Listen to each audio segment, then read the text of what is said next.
How to change ad spending limit for Instagram ads. Welcome back to Glitz Sorcerer, and let's get right into this video. Tap open your Instagram account and make sure that you are logged in into your device. Once you are logged in, now you need to tap on your user icon that is at the bottom of your page in your right hand corner. From here, select on the three horizontal line at the top. Scroll down until you see Creator Tools and Controls.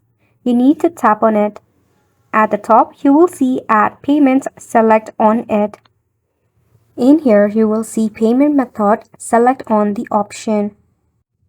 At the bottom of your payment method details, you should see an option for account spending limit or something similar. You need to tap on it. Since I have not added any of my payment method, I don't have the option. You will find the option at the bottom of your payment method. From there, you can go ahead and select on the option of Edit.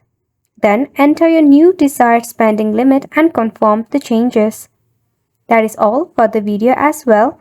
We hope that you found this video informative and helpful to you. Thank you so much for tuning in.